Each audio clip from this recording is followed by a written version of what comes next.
Well, it's that time, so I think we'll go ahead and get started. All of you have demonstrated excellent decision-making abilities today by choosing this session to come to. It's going to be awesome. I've seen a couple of these presentations, and I know they're going to be great. We're going to be talking about the role of visualization in transportation, operations, and system performance. And we're going to start off first with Dr. Mark Franz, excuse me, Mark. Mark is interesting in that while he has his PhD in civil environmental engineering from the University of Maryland, he also has a background in physics and astronomy. So, with that type of resume, we're going to see his picture on one of these walls before too long in the members' room. Very cool. Mark, come on up.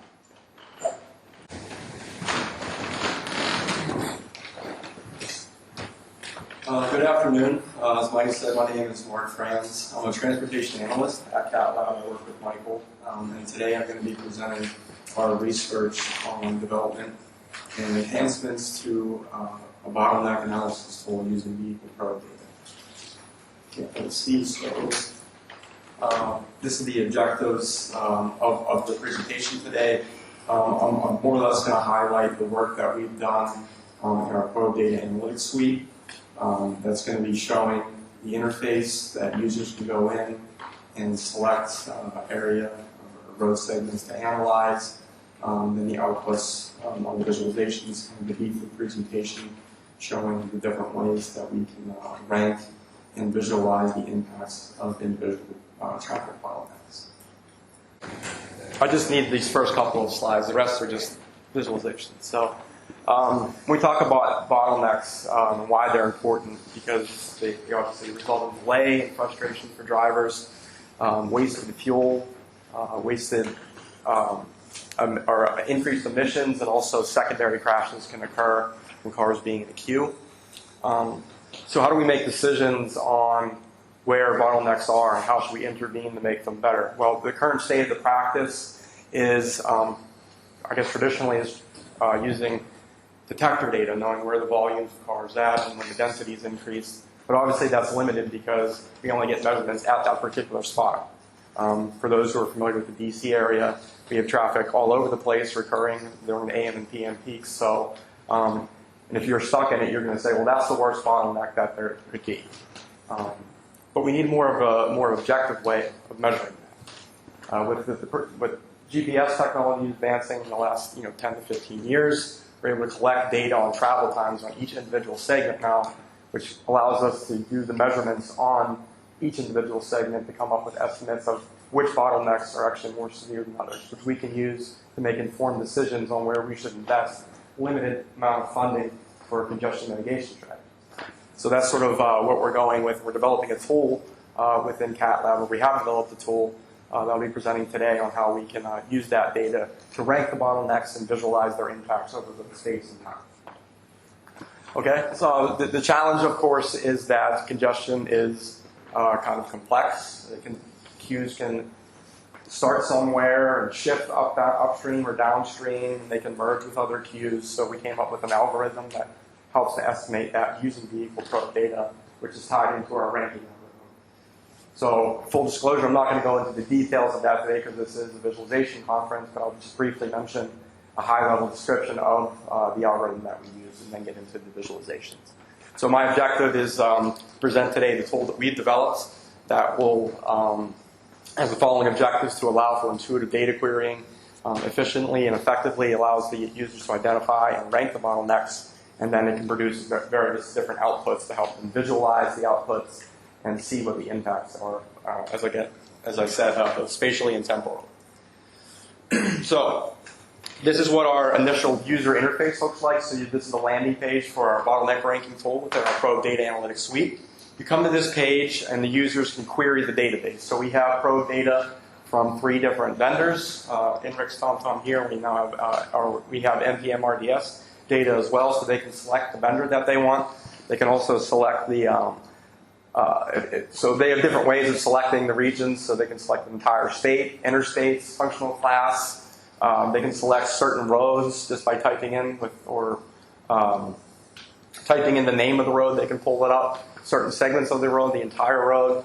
They can also select the dates that they're interested in, the start and end dates where they want to do the analysis for. And then also, as I mentioned, they can select the data provider.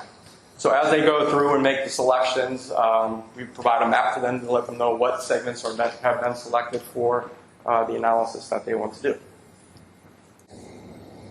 So this is just the brief slide that I have on our ranking algorithm. So after they do the selection of the spatial and temporal range that they want to do the analysis for, our algorithm then goes through and looks through that data and tries to find out where bottlenecks occurred, how long they were active for.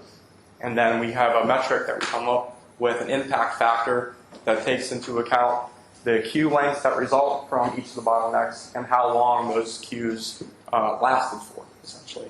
And that's what we use to calculate the algorithms. So we have some definitions, as I mentioned, to deal with the complex evolution of the congestion, which are occurrences, elements, and blobs. So as a bottleneck gets activated, as I mentioned, it can shift up and downstream and merge with other bottlenecks. So we define these three parameters. And again, I won't go into the detail here on how we do that, but that's sort of how we do the ranking process for the bottlenecks. And that goes on in the background after they submit the query.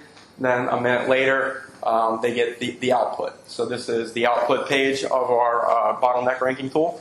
So up top, and I'm going to go through each of these individually so we'll get a little bit more detail, is just a table that has all of the bottlenecks that were activated at least for one time interval during that analysis period. And then they're ranked by their impact factor again, which is roughly the summation of the queue lengths over time at each bottleneck.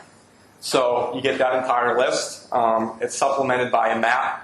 By default, it goes to the number one rank. It shows the map and the associated queues that line up from that bottleneck. And then there's a multitude of different visualizations, which I'll go through each one. What you can have, there's an elements graph, a chart timeline, a spiral graph. So we'll go through each of those independently.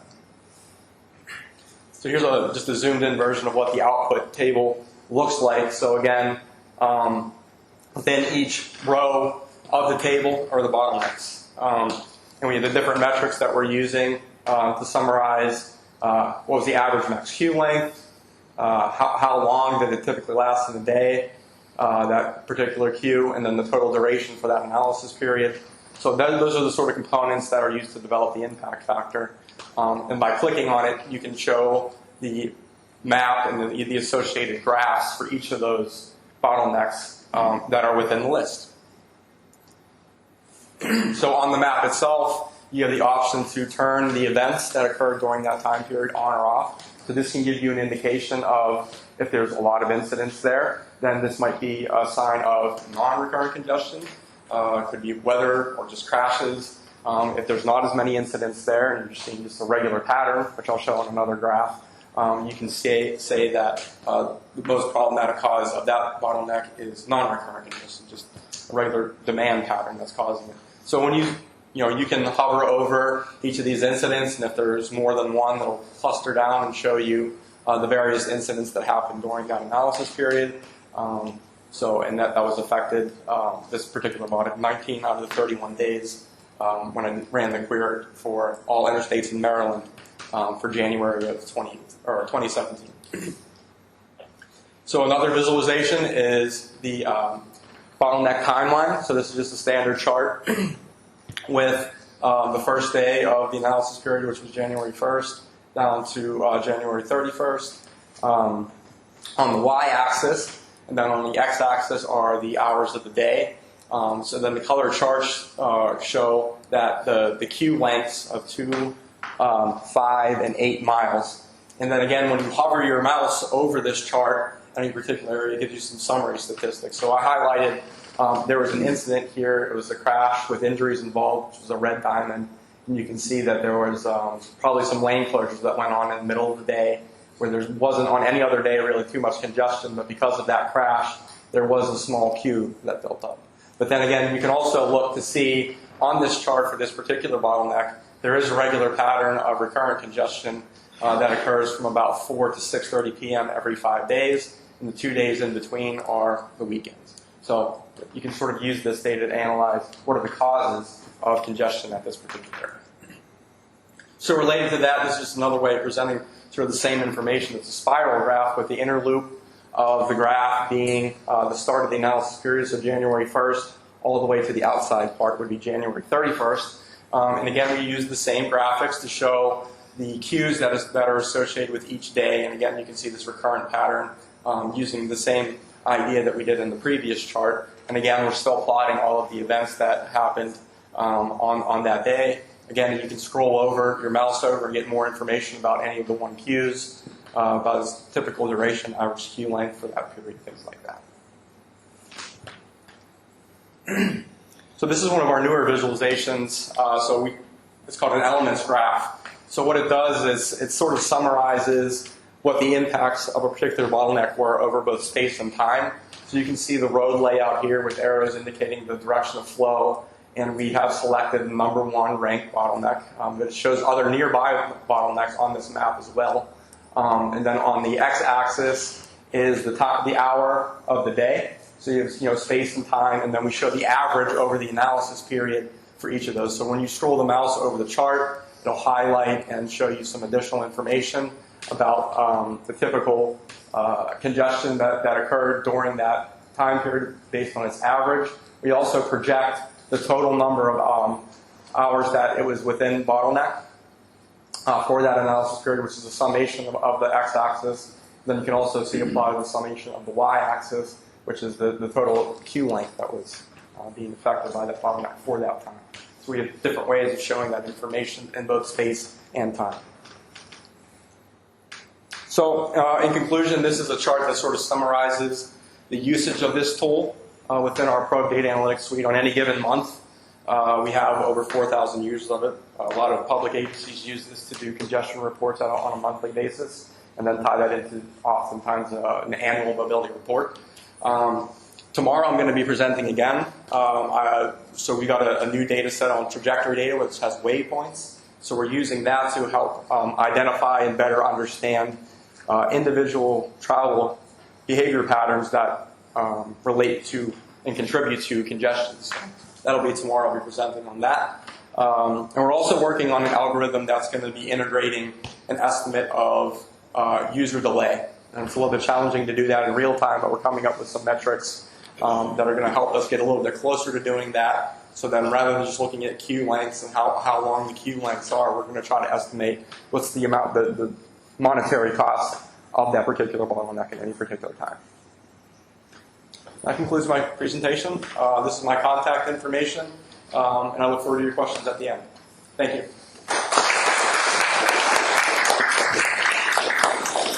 So I'd actually like to go ahead and entertain a few questions between each presentation if possible. Does anyone have any questions for Mark? What software was used to create these charts? You want me to answer that, or you want to answer that? So it was done in-house using Java, free. And it's got a Hadoop backend.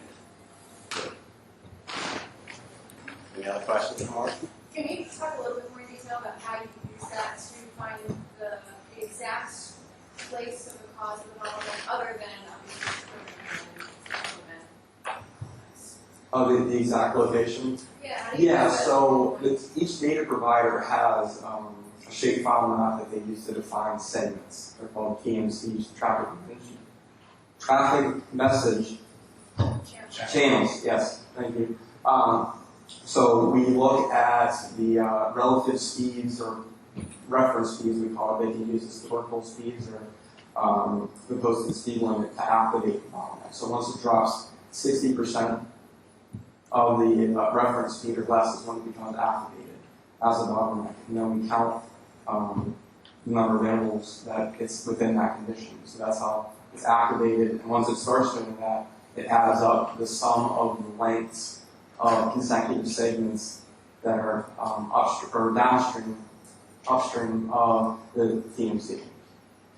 Okay. And do you dig further into, because figure out like, what's causing it on the road and kind of getting into the analysis of Yeah, so it can be used for that. It depends on if we're getting additional data. Some states share incident data, things like work zone data with us that allows us to do that. Others don't.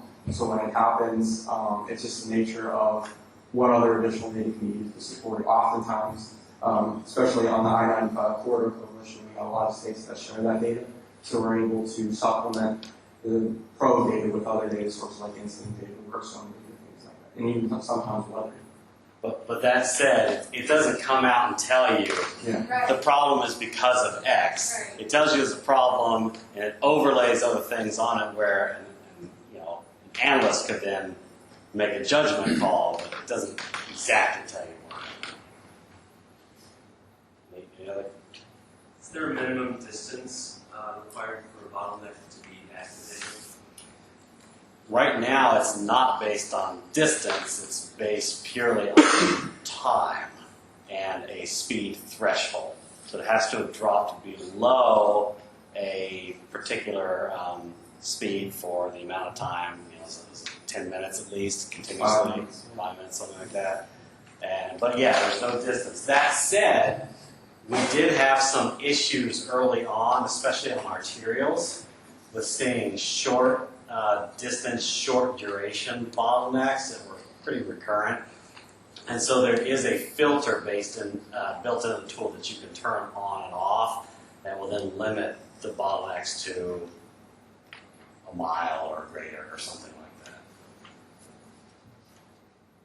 Yeah, question. On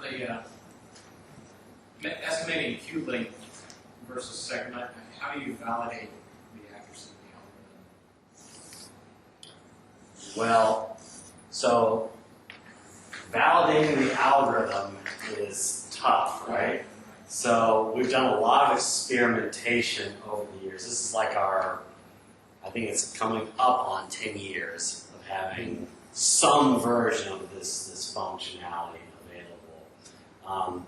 To be fair, the old algorithm that we had was not that great because it was based purely on passing a threshold, staying under that threshold, and then distance. So how long physically and how long temporally was something in congested state. Mark came in and he made it much more accurate by looking at the intensity of the drop in the speeds and in looking at volumes and other attributes. And that's a whole research paper that he's written and published on that subject. But in terms of actually validating it, other than giving it to our members and then going out and saying, yeah, this is right, this is what we are seeing, this is what our additional studies have been showing, there's not a lot of validation we can really do or have done. The queue length thing is Well, so we do validate the data itself. Yeah.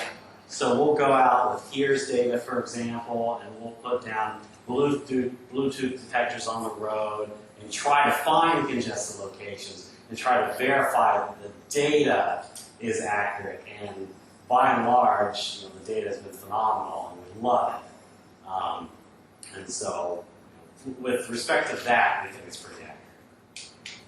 But you have access to a lot of cameras. You predict real-time congestion. All you have to do is to put your camera there, see where the traffic moves. Maybe you just happen to see standstill traffic. That's a validation. Yeah, I mean, that's one potential way. This is a video. The speed data itself, I think, is validation. You see multiple vehicles that pretty low speed. Same segment growth. That is in itself is self-validating. Right. Yeah, I've done some comparisons working on some improvements that can use car following models based on the detected speed to see if that would also work better than our current methods. So that's ongoing research. One more question again. You mentioned that the data from 3 vendors. Correct. Are they covering different areas, or do they have overlapping areas as well? And if you have overlapping areas, how do you use the data? Which metrics are you to how you you use one against the other one in terms of accuracy? Yeah, so they do overlap. The thing that's challenging right now is each of the vendors have their own TMC maps, and the TMC measurements come in at different locations, so to speak. But we allow our clients to choose the one they are the most comfortable with using. We don't promote one over the other. We're just sort of the channel that gets the data from the providers into a tool that's used for them. So different states, different agencies have different protocols on which data set they feel is the better one to use for their application. So you have to select what we'd like to do in the future, but haven't done yet. Is each of the providers provides some sort of a quality indicator along with their feed. So here I can't quite remember what it is, but it's some sort of numeric value. Wouldn't it be neat if we looked at everyone's quality indicators, and if one was a higher quality than the other, we started using it. But in reality, very few states have the money to buy data from 2 or more vendors. It's whatever they chose is what happens. The more realistic scenario is some states, for unknown reasons, buy one data provider for some roads and another data provider for other roads. I don't think that's a great idea. Some people do that, and we have to make our roads work. 2 data providers, non-overlap. I think we need to move on. Thank you, Mark.